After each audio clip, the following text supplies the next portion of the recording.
no lugar, querido, por favor.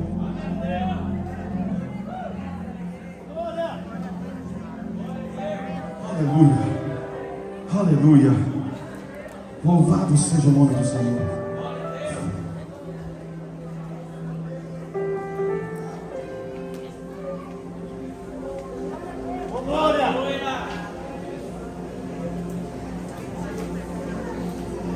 Glória a Deus. Aleluia! Obrigado por ter ficado tanto tempo em pé comigo. Eu sei que às vezes está até bom o louvor, mas as varizes estão assim, gritando, fala a verdade.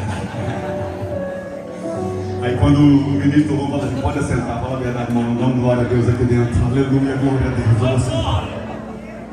Tem dois momentos no culto que a gente dá um glória a Deus aqui dentro. Primeiro é quando o louvor está bom até 1h30. Teu espírito está de pé, mas tua espera quer sentar. Aí o ministro do louvor fala, pode sentar. Aí a gente dá aquele glória a Deus interno aqui. Para não escandalizar ninguém, né? Só aqui dentro, glória a Deus aqui. E o segundo glória a Deus que a gente dá é quando o pastor está pregando. Já pregou todos os pontos que ele falou que ia pregar. Você já entendeu a mensagem e ele continua pregando. E de repente ele fala assim, ó, se coloca de pé. Não dá aquela esperança que ele vai terminar, não. Aí ele fala, glória a Deus. Aí ele prega uma meia hora com você em pé. Não adiantou nada. Mas é isso, irmão. É por isso que no céu você vai ver vários tipos de cena no céu. No céu tem 24 anciãos que estão sentados, mas decidem se prostrar. Tem 4 seres viventes que decidem ficar zigue-zagueando em volta do altar. Tem serafins que decidem ficar voando por cima do altar. Então fica à vontade aqui na presença de Deus. Né? Quiser ficar em pé, fica em pé. Quiser sentar, senta. Quiser se prostrar, se prostra. Fica à vontade. Está na presença de Deus, amém? Uau. Acho que eu tenho uns 15 minutinhos ainda. Eu queria ministrar uma palavra rápida ao seu coração e ao meu coração. Eu queria que você abrisse a sua Bíblia no livro de Abacuque, capítulo 1.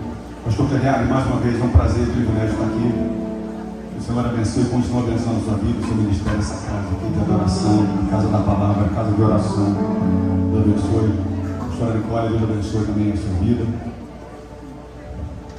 E eu fiquei sabendo que aqui tem muitas praias bonitas, irmão.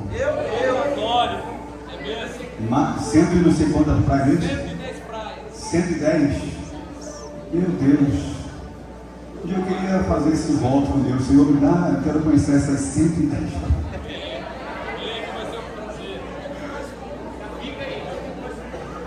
Como é que é? Cada dia uma. Eu vou ficar 110 dias parado, irmão. Eu ainda não estou milionário nesse nível, não, irmão, para ficar 110 dias só conhecendo praia.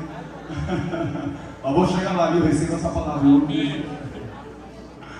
Aleluia. Eu sou filho de pastor, sou neto de pastor, criado na igreja desde pequeno. Aleluia. Indo a todos os cultos que a igreja tinha. Minha mãe já está com o Senhor, mas ela me levava para todo o culto que tinha na igreja ou que a igreja fazia. Era terça, era quinta, era sábado, era domingo de manhã, que eu não gostava de acordar para ir na escola dominical.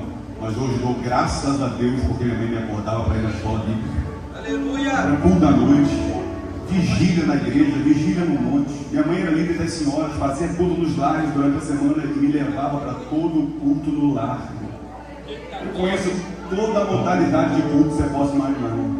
Qualquer culto que você falar, eu já fui. Qualquer tipo, culto na laje, já fui.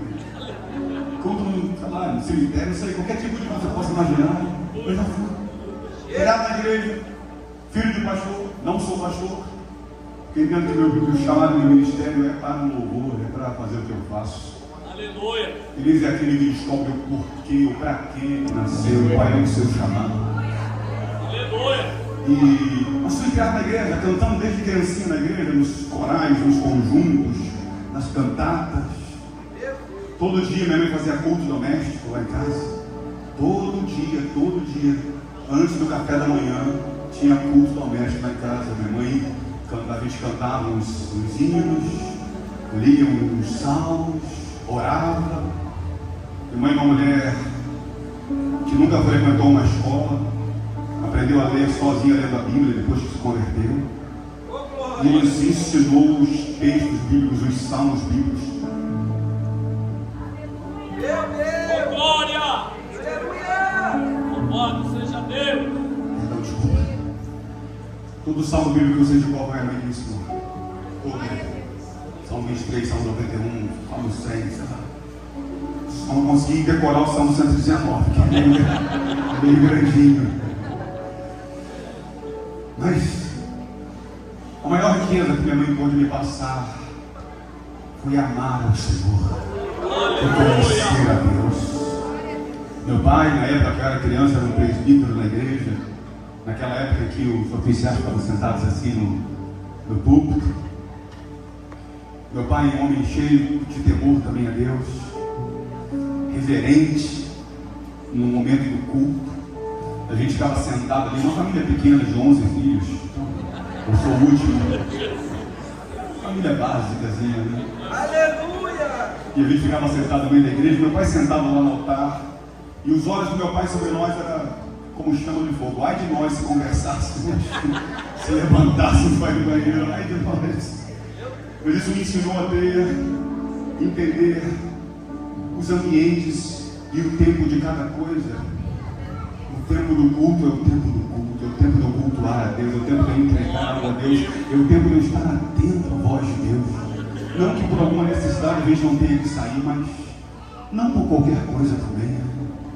Está nesse ambiente maravilhoso aqui, às vezes a gente perde uma palavra porque olhou para o lado, porque olhou no celular, porque a gente perde uma palavra decisiva na nossa vida. Mas meu pai me ensinou a temer a Deus, a casa de Deus. Minha mãe me ensinou a amar ao Senhor, a temer ao Senhor, a viver uma vida piedosa na presença de Deus, de oração, crendo na palavra, crendo em Deus, cantando lá na igreja desde pequeno. A gente foi criado numa família pobre, uma família muito pobre, até porque irmão, criar 11 filhos não deve ser fácil. Eu sou do Rio de Janeiro, sou da Baixada Fluminense do Rio de Janeiro, não da Baixada Santista ali, mas da Baixada Fluminense. A Baixada Fluminense não tem praia, como tem Ubatuba, não tem 110, não tem nenhuma. Um ambiente de pobreza e violência, muita violência, muita pobreza.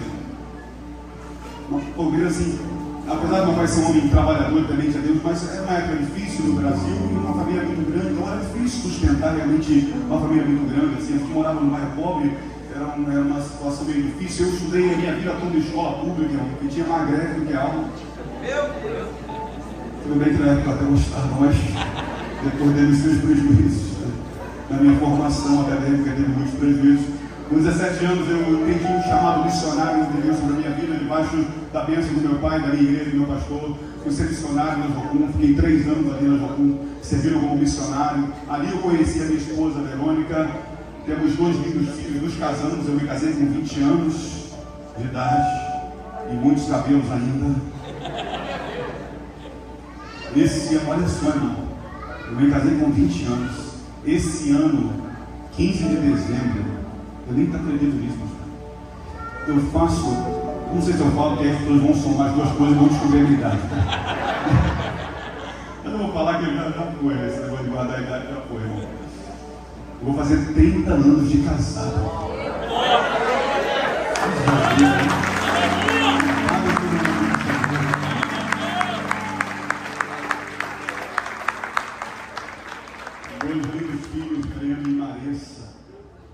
E aí eu conheci minha esposa ali na missão do mundo. Nos casamos ainda muito novos. E porque eu não tive nenhuma formação acadêmica, eu saí, completei meu segundo grau, fui ser missionário. Não tive a oportunidade, ou não foi a minha oportunidade de fazer uma faculdade. Eu acho que todo mundo precisa, seria bom que fizesse, sendo jovem. Mas Deus tinha um outro caminho para mim, eu entendi também isso também. Porque tem um texto bíblico que fala que os irmãos mais velhos de Davi seguiram a Saul.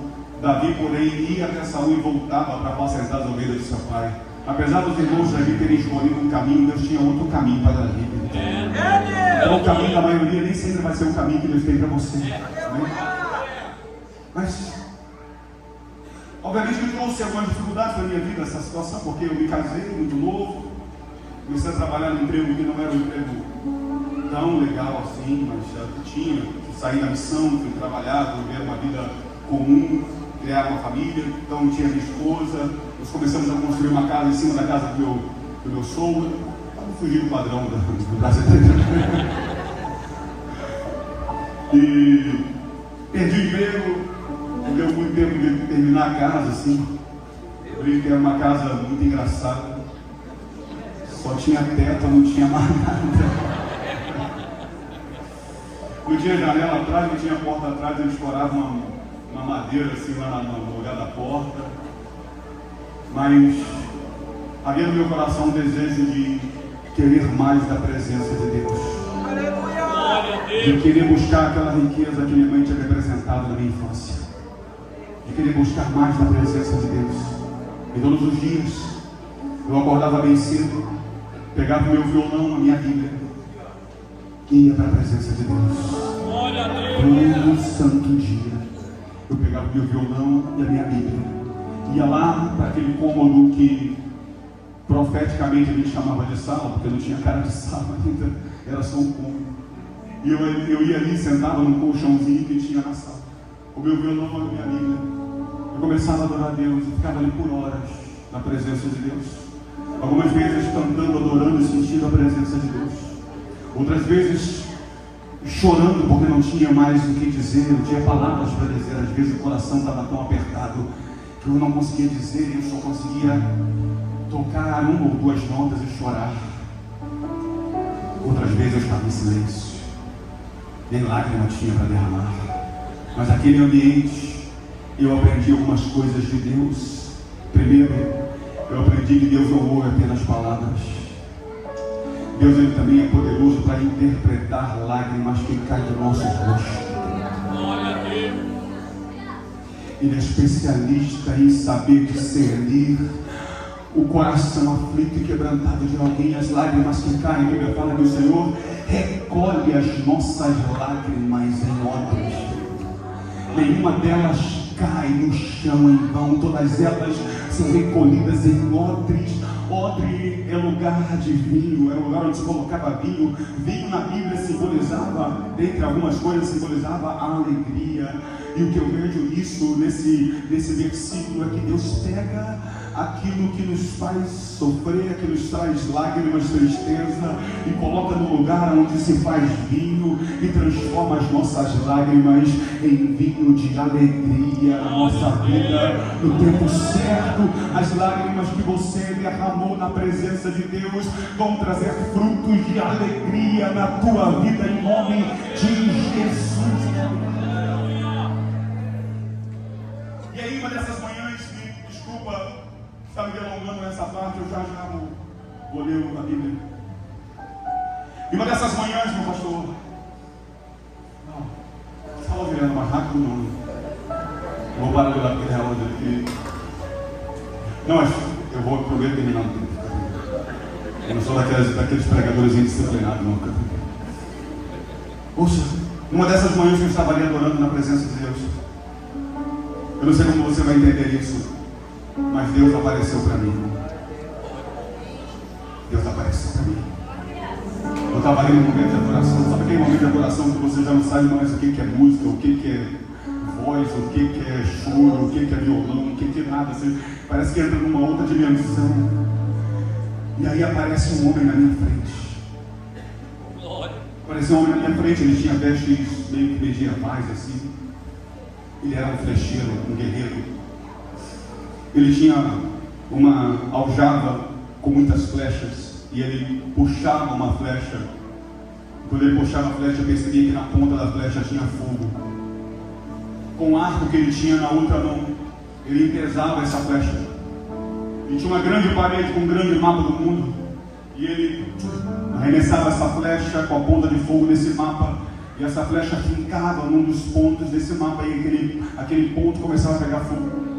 E ele pegava outras flechas e lançava em outros pontos do mapa, porque aquelas flechas tinham fogo na ponta. Então começou a pegar fogo em vários pontos daquele mapa. Eu olhei novamente para aquele flecheiro, e sem entender o que estava acontecendo naquele momento ali, eu olhei para trás para a sua aljava, ainda havia muitas flechas na sua aljava, e eu olhei bem de pertinho ali para aquelas flechas, e cada flecha daquelas, estava escrito o nome de músicas que Deus estava me dando.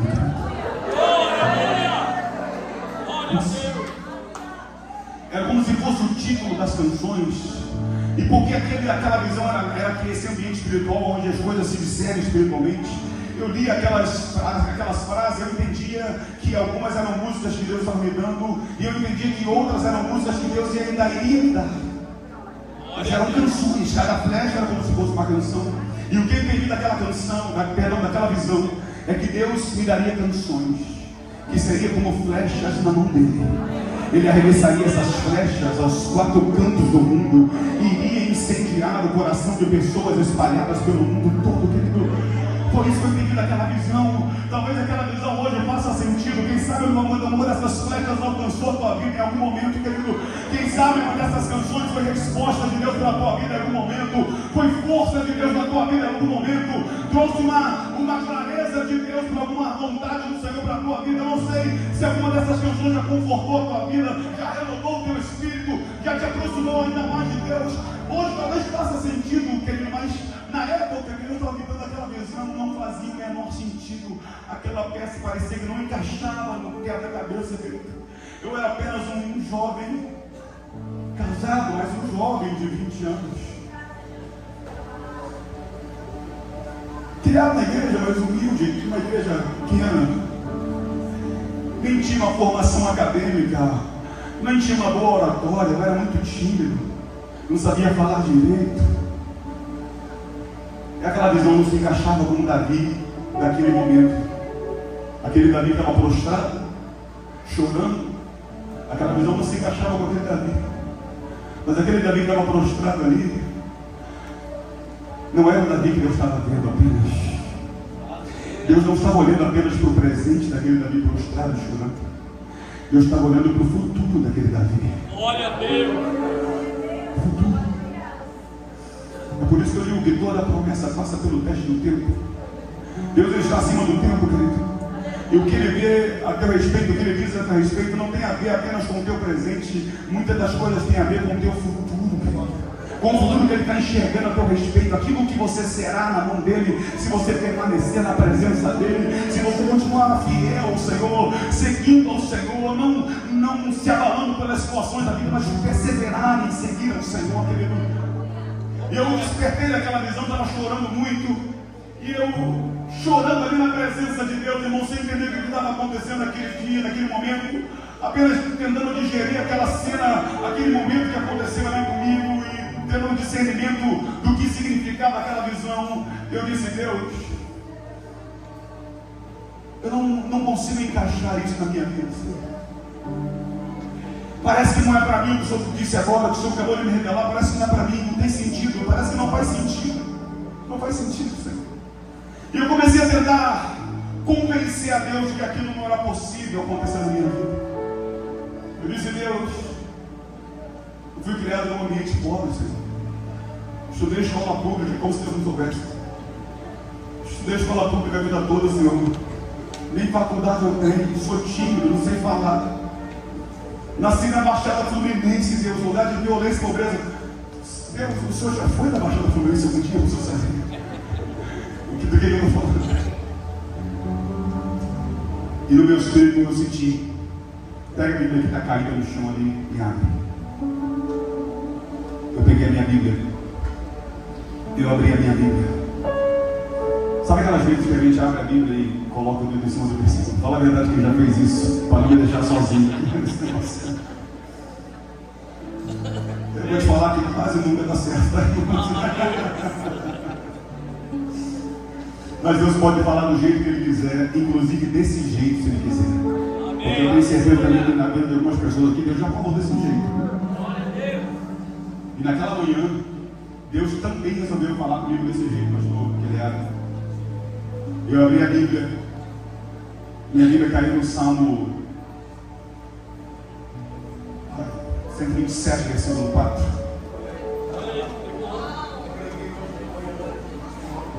Sério. E o versículo está dizendo, como flechas na mão do valente, assim são os filhos da mocidade. Deus fala e Ele usa quem Ele quer. E Ele libera promessas sobre a vida de quem. Naquela manhã eu também entendi algo muito poderoso, querido. Muito poderoso.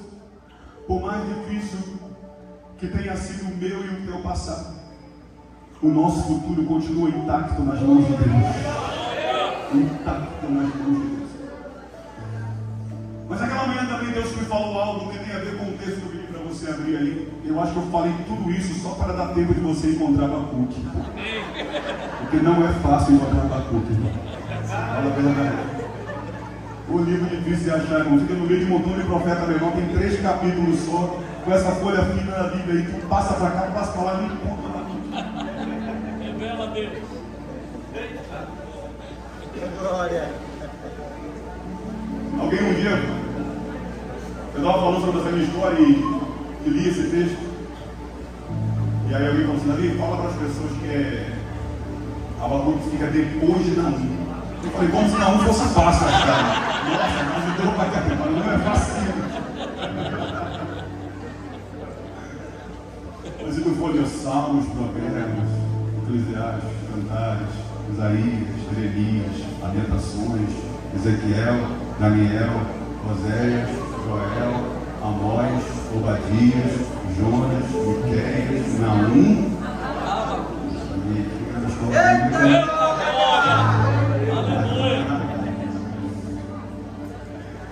Naquela manhã Deus falou comigo, porque eu estava tentando convencer a Deus que aquilo não era para mim. E Deus disse algo para mim naquela manhã: Davi, você precisa romper com as desculpas do teu passado. Você precisa de parar de dar desculpa de não avançar no teu presente por causa das frustrações do teu passado. Não que elas não aconteceram, não que elas não machucaram, e eu estou dizendo para mim e para alguém aqui. Não que elas não aconteceram, não que elas não tenham te ferido, não que elas não te fizeram sofrer. Não estou dizendo isso. Eu estou dizendo que chega um momento que a gente precisa parar e decidir: eu vou daqui para frente, eu vou caminhar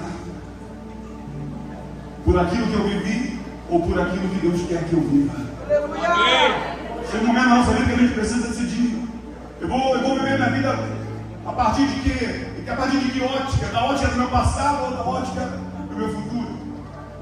Eu vou viver pelas lamentações do meu passado ou pelas promessas que Deus está fazendo para mim no meu futuro? E aí esse texto ele tem a ver um pouco com isso. Porque eu dava desculpa, bem, eu não consigo porque eu não estudei em escola particular. Eu não consigo porque eu vivi numa família muito pobre. Eu não consigo porque eu morava numa região muito pobre na Baixada Fluminense. Eu não vou conseguir chegar lá porque eu... Sempre justificando o fracasso. O possível fracasso, na verdade, era o fracasso de nem tentar. Sempre me escorando no passado. Eu não tenho condições. Não é para mim. Eu só reclamava. Eu só sabia reclamar, justificando as frustrações do meu presente e do meu passado. Então, olha para esse texto aí, por favor. Agora sim, vou ler a Bíblia. Agora eu vou sair da introdução da palavra. Abacuque capítulo 1, versículo 1. Independente da tua tradução, eu vou tentar falar uma aqui mais universal. Versículo 1 diz: advertência revelada ao profeta Abacuque. Algumas traduções falam visão revelada ao profeta Abacuque. Ou seja, me parece que Deus vai falar com Abacuque, ok? Visão revelada ao profeta Abacuque, né? Eu quis o versículo 1. Agora o versículo 2 diz: Senhor, até quando clamarei a ti com socorro sem que tu ouças? Até quando gritarei a ti violência sem que me tragas salvação? Por que me fazes ver a injustiça, contemplar a maldade? A destruição e a violência estão diante de mim, a luta e conflito por todo lado. É por isso que a lei se enfraquece, é por isso que a justiça nunca prevalece, é por isso que os maus estão tomando vantagem sobre os justos e a justiça está sendo pervertida. Meu Deus! É forte. O versículo 1 me parece que é Deus querendo falar com o profeta Abacuque.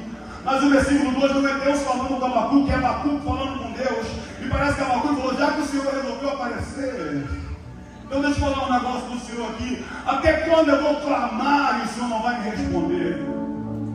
Abacuque está testificando que Deus não estava presente ali, de que Deus não estava agindo, de que Deus não estava falando, de que ele estava em silêncio, porque a primeira coisa que Abacuque fala é: até quando eu vou clamar e o Senhor não vai me responder? Quando eu ouço essa expressão de Abacuque, eu lembro do próprio Deus falando na palavra: clama a mim e responder-te-ei e anunciar-te-ei coisas grandes e firmes que você não sabe. Deus está dizendo: se você me clamar, eu vou te ouvir e vou te responder. Davi escreveu um salmo que a gente enumerou como Salmo 40, e nessa época de Abacuque já existia esse salmo. E Davi diz: eu esperei com paciência no Senhor, Ele se inclinou para mim e ouviu o meu clamor. Davi está dizendo: Deus ouviu o meu clamor. Deus está dizendo: se você me clamar, eu vou ouvir o teu clamor. E Abacuque está dizendo: eu estou clamando e o Senhor não está me ouvindo. Alguém pode me dar 5 minutinhos a mais aí? 5, 10, 15, 20, 25. Aleluia! Glória a Deus! Abacuque está dizendo algo que me choca, me estarrece, porque ele está dizendo que o que Deus disse, que se alguém clamasse, ouviria, e o que Davi disse, que Deus ouviu o clamor, com ele não estava fazendo efeito. E aí eu fui tentar entender por que Deus não estava respondendo o clamor de Abacuque. Porque em qualquer história eu vou ficar sempre do lado de Deus, irmão. Se Deus falou: clama que eu vou te ouvir, e Abacuque vai falando: eu estou clamando, só está me ouvindo, eu falo assim: deve ter alguma coisa errada com Abacuque, não é com Deus. Eu sempre vou acreditar no que a Bíblia fala, irmão. A Bíblia fala que um grande peixe engoliu Jonas, não é isso? A gente fala que é baleia, né? Você sabe que o único homem na Bíblia que foi baleado é Jonas. Mas a Bíblia fala que um grande peixe engoliu Jonas. Se a Bíblia falasse que foi Jonas que engoliu um grande peixe, eu ia acreditar do mesmo jeito. A Bíblia não fala qual é a fruta que Eva comeu. Se falasse qualquer fruta, eu ia acreditar. Mesmo que não fosse uma fruta daquela região, uma banana, eu ia acreditar. Jaca, eu ia acreditar. Eu acho que foi pouco. Porque o texto fala que Eva tomou e comeu o fruto. O único fruto que a gente toma e come é couve. Chega de descer comigo.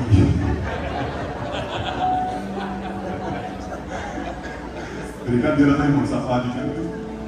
Não leva a sério tudo que eu falo, quase curso. Mas vamos ver.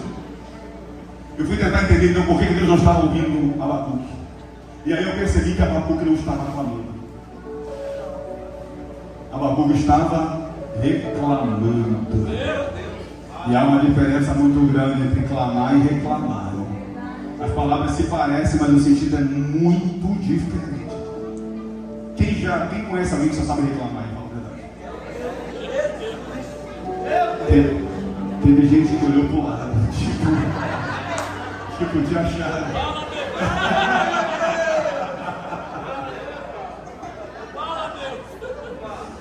Eu não estou dizendo daquela reclamadinha não, que todo mundo dá uma reclamadinha de vez em quando, irmão.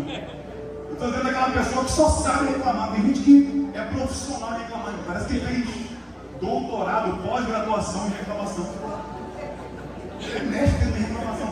Tem gente, irmão, fala a verdade, ela encontra um problema em cada solução. Não tem gente assim. E chega a perder ela para contar uma bênção, sai quase que em depressão de perder ela. Consegue mudar o negócio.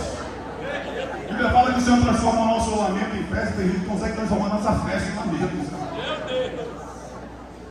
Só sabe reclamar. Tu encontra com ela na rua, porque na igreja não tem esse tipo de pessoa, lógico. Encontra com essa pessoa na rua e fala: ô meu irmão, paz do Senhor, como é que você está? Você podia ter parado na paz do Senhor. Você vai perguntar como é que você está. Ela vai te falar algo que tem a ver com toda pessoa que só sabe reclamar, e tem a ver um pouquinho também com o profeta Abacuque. Daqui a pouco eu vou elogiar Abacuque, fica tranquilo. Mas alguém que só sabe reclamar, ela fala: não, eu não estou bem, eu estou triste, não estou passando uma situação muito boa, lá em casa está faltando tudo, meu filho está muito rebelde, minha filha virou a cabeça. Minha esposa saiu de casa, o marido não me ama, não diz que me ama, sei lá. Perdi o emprego. O pastor não dá oportunidade da igreja. Me parece que quem reclama, que quem só sabe reclamar, não está tentando encontrar uma resposta na saída, está apenas tentando encontrar um culpado para a sua situação. Eu estou mal porque alguém fez isso comigo. No meu caso lá, que eu estava contando, eu não estou bem porque o meu passado também, poxa, como é que eu vou ficar bem agora sem esse meu passado aqui? E parece que quem reclama só está tentando encontrar um culpado. E aí eu descobri que Deus não pode ouvir reclamação, porque Deus não pode se aliar a alguém que esteja apenas tentando encontrar os culpados da sua história. Deus não coloca culpa, Deus remove culpa. O caráter de Deus é outro. Ele esquece. Ele lança no mar do esquecimento, Ele perdoa, Ele apaga as nossas transgressões. A Bíblia fala que a lei do Espírito de vida em Cristo Jesus nos libertou da lei do pecado e da morte, e portanto já não há mais condenação para aqueles que estão em Cristo Jesus. Quando Deus olha para você, Deus não olha para o teu erro, Ele olha para o sangue de Jesus que foi derramado sobre a tua vida, te lavou, te purificou, a graça dele que te alcançou, e Ele já não lembra mais aquela coisa ruim que a gente é, irmão. Ele lembra agora daquilo que a gente é em Cristo Jesus. Cristo Jesus. E aí eu vou te dizer rapidamente, 5 minutos. Só o seu está valendo aqui, o deles não sei. 3 razões pelas quais eu creio que Deus não ouve lamento. Primeiro, porque quem se lamenta está apenas tentando encontrar o culpado, e Deus não se alia com quem está tentando encontrar culpados, porque Deus não coloca a culpa, Deus remove a culpa. Segundo, Deus não pode se aliar a alguém que está apenas reclamando e tentando achar que Deus vai responder, porque o que eu estou dizendo é o seguinte: depois que Abacuque fala esse negócio aqui, Deus não responde a Abacuque não, tá? Então o que eu estou dizendo tem a ver com o texto. Já vamos voltar no texto. Segunda razão pela qual eu creio que Deus não ouve o lamento, porque o lamento rouba de nós algo muito importante no relacionamento com Deus, chamado temor ao Senhor. Por que eu digo isso? Porque olha como é que Abacuque fala com Deus, irmão. Fala a verdade. Deus aparece e fala: Abacuque, vou te revelar uma visão. Abacuque interrompe Deus e fala: como é que é? Até quando eu vou ficar gritando aqui, o Senhor não vai fazer nada? Foi mais ou menos isso que ele falou, né? Foi? Irmão, se eu falasse assim com meu pai, eu nem terminava a frase. Se eu falasse assim com a minha mãe, eu podia estar atrás de uma parede, que o chinelo dela fazia curva e alcançava a minha boca. Lá em casa eu aprendi a respeitar o pai, a mãe, pedir a bênção toda vez que acordava, toda vez que ia dormir, toda vez que ia sair de casa, toda vez que chegava em casa. Aprendi a respeitar os mais velhos. Aprendi a ter reverência na casa do Senhor. A Bíblia fala que temor ao Senhor é o princípio da sabedoria.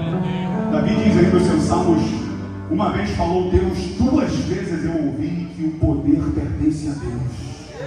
Existe uma maneira certa de entrar na presença de Deus. Davi escreve: entrai pelas portas dele com louvor, e em seus átrios com hinos de adoração, ou em seus átrios com ações de graça. Existe uma chave para entrar na presença de Deus, e essa chave é louvor, é adoração, querido, é gratidão, amado. Essa é a chave que abre os céus em meu e em teu favor. A Bíblia fala em Apocalipse capítulo 5 que os 24 anciãos e os 4 seres viventes que estão diante do Senhor, eles estão prostrados. Em uma das mãos eles têm uma harpa, e na outra das mãos eles têm uma taça cheia de incenso, que são as orações dos santos. A maneira certa de você estar na presença de Deus é tendo na mão uma harpa, adoração, e tendo na outra mão a taça da oração, querido. Essa é a maneira de entrar na presença de Deus. Não tenta arrombar a porta, não tenta colocar Deus na parede achando que você vai ganhar Deus no grito, não, querido. Ele é Deus, Ele é Senhor, Ele é todo poderoso, Ele é o soberano, é Ele que decide, é Ele que está sentado no trono, querido. É Ele.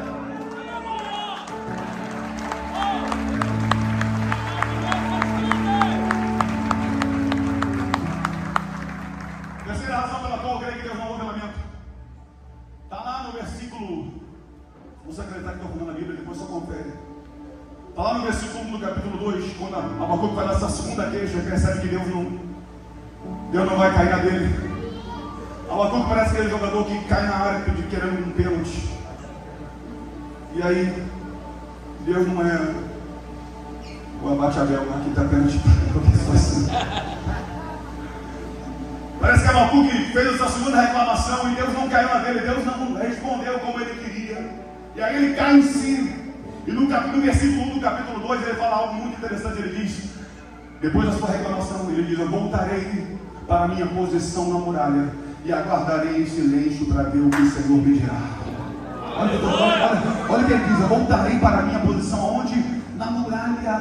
O lugar onde Abacuque está, Abacuque, além de ser profeta de Deus, ele também era um sentinela. Ele precisava estar na muralha para avistar os inimigos à distância e avisar o povo para se preparar para a guerra.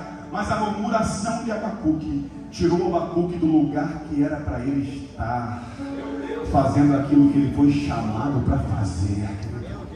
O lugar mais provável de o Senhor falar comigo e contigo é no lugar onde Ele nos colocou plantado. É nesse lugar. Você lembra o que diz Asaf no Salmo 73? Asaf era um ministro de louvor da época de Davi. O lugar de Asaf era um santuário de Deus. Mas ele começa o seu Salmo 73 dizendo: quanto a mim, quase que os meus pés escorregaram. Ele estava querendo dizer o seguinte: quase que eu me desvio, quase que eu volto para o mundo, quase que eu volto para o bar, quase que eu volto para o pagode. E ele começa a descrever o cenário: quase que eu me desvio, porque eu comecei a olhar os ímpios praticando a iniquidade e nada de errado acontecendo com eles. Isso me revoltou. E eu disse: o que vale a pena então eu servir a Deus, ser fiel, se aqueles que estão fazendo coisa errada, está tudo dando certo da vida deles? Mas aí o Salmo 73, Asaf fala algo interessante. Ele diz: até que eu entrei no santuário. Em outras palavras, até que eu voltei para o lugar de onde eu não deveria ter saído. E ele diz: e quando eu voltei para o santuário, eu percebi qual vai ser o fim daqueles que não temem a Deus. No lugar certo, você vai ter a visão certa das coisas, querido. No lugar certo, você vai entender as coisas. No lugar certo, você vai estar olhando para as coisas pela ótica certa, pela ótica de Deus.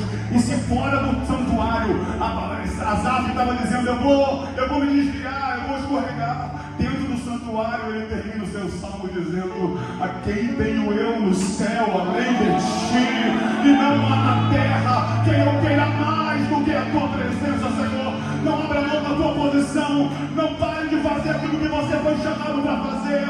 O lugar mais provável de Deus te dar uma direção é no lugar que Ele te colocou para estar, fazendo aquilo que você foi chamado para fazer.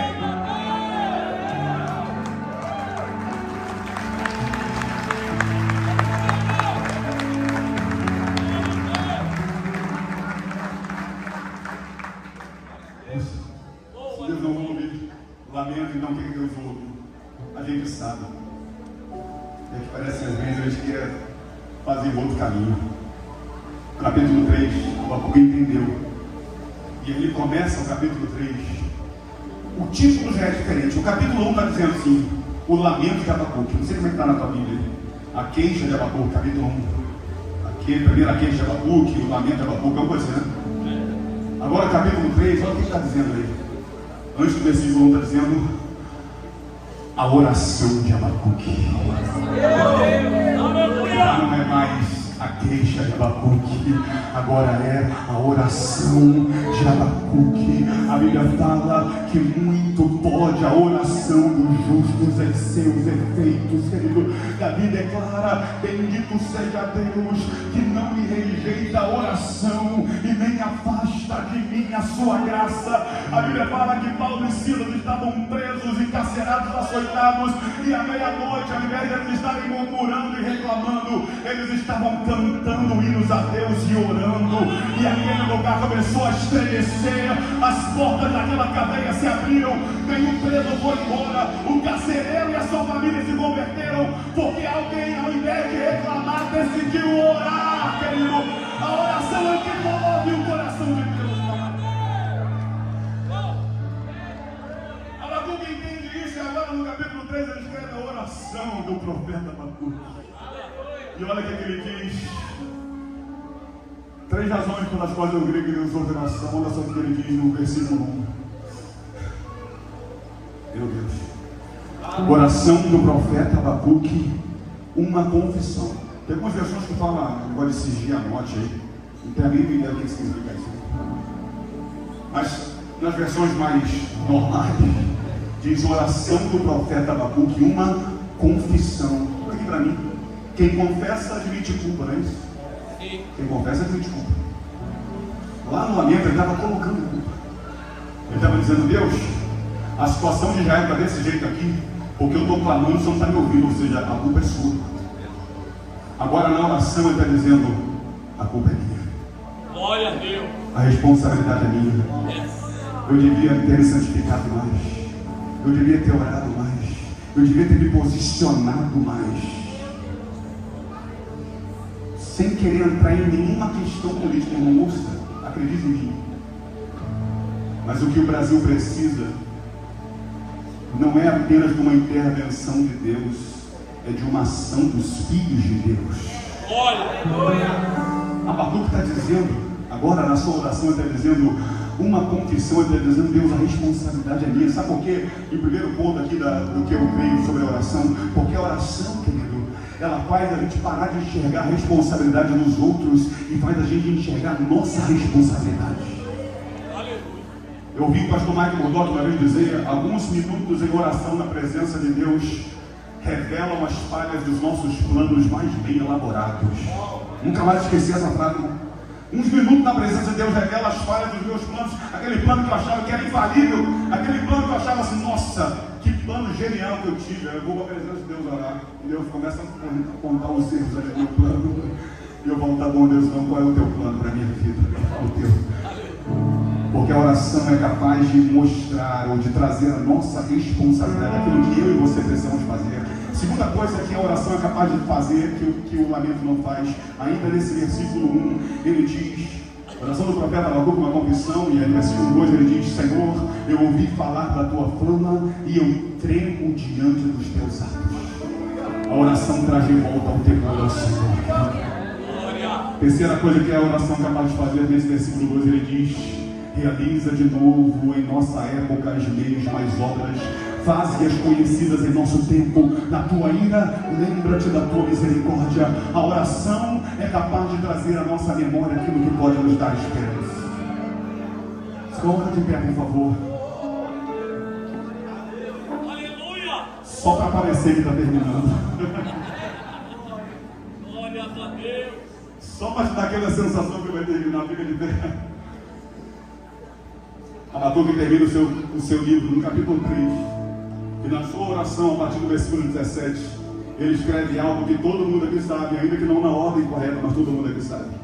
Na oração de Abacuque, a partir do versículo 17, ele escreve algo lindo, ele diz, ainda que a figueira não floresça, ainda que não haja fruto na vide, ainda que o produto da oliveira minta, ainda que não haja alimento nas lavouras, ovelhas no curral, bois nos estábulos, todavia eu me alegrarei no Senhor e exultarei no Deus da minha salvação. O Senhor, o soberano, é a minha força, Ele faz dos meus pés como da corça e me faz andar em lugares altos. Olha o que a oração é capaz de fazer, querido.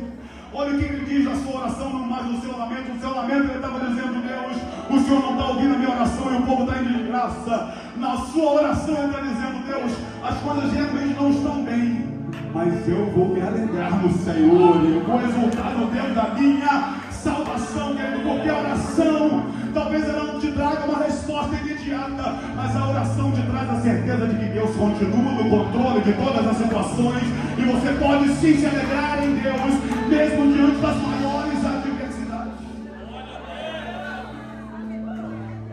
Eu acho lindo porque no final do seu livro, de fato estou terminando, depois que ele termina o seu último versículo, ele lembra de negócio, ele escreve lá no final, nas observações.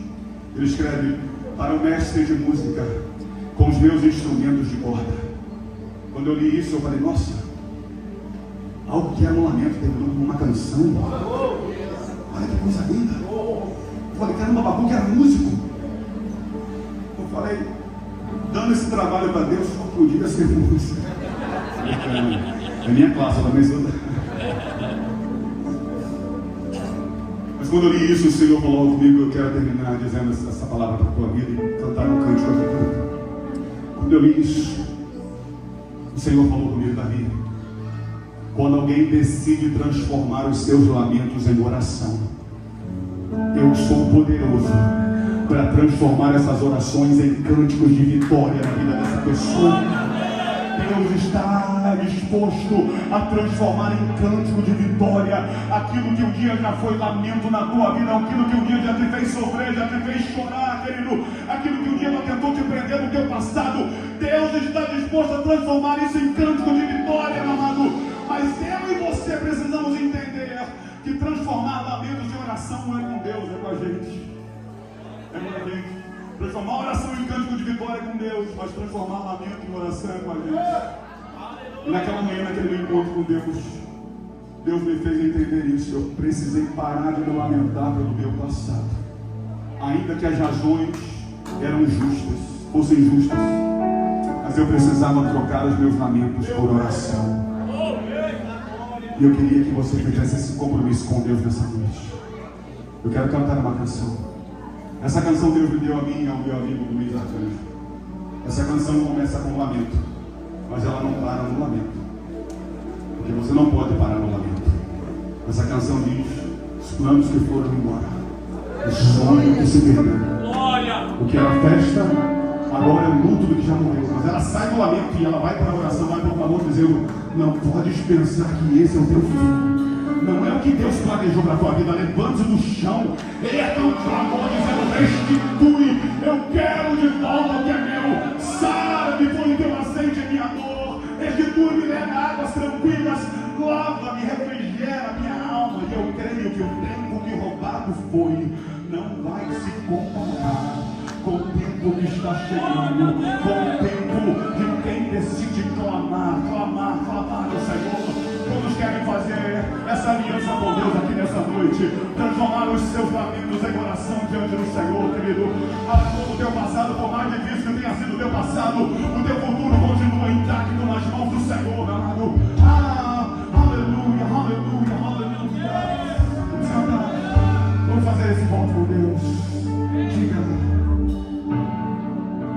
os planos que foram embora, o sonho que se perdeu, o que era festa e agora é luto do que já morreu. Não podes pensar que já é o meu fim, não é o que Deus planejou. Levante-se do chão, erga o amor.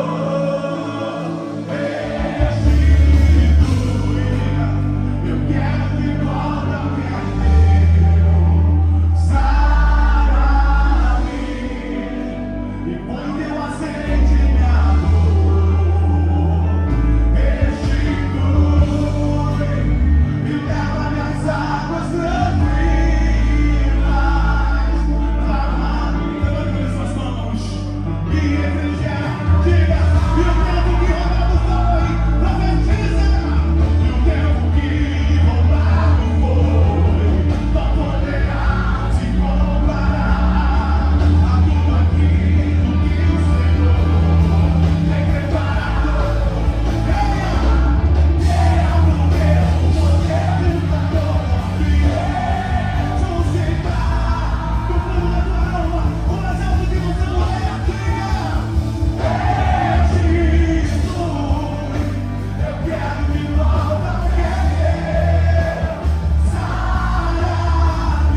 nossos lamentos em oração diante do Senhor. E nós te pedimos, transforma as nossas orações em cânticos de vitória na nossa vida.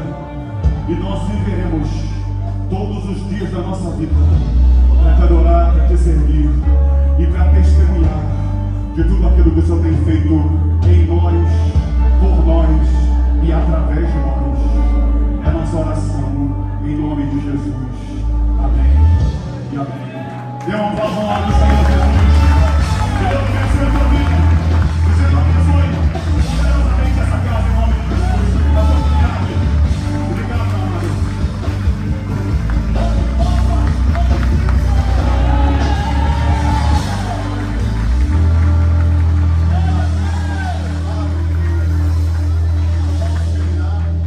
Vamos encerrar, mas eu quero, nesse momento, olhe para mim.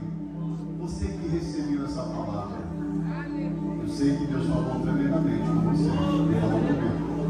Quem sabe você está afastado, você se revoltou, às vezes com o pastor, com alguém da igreja, com um amigo, uma amiga te decepcionou. Mas o Senhor está aqui dizendo para você: eu vou levantar você de novo. Eu vou abençoar a sua vida.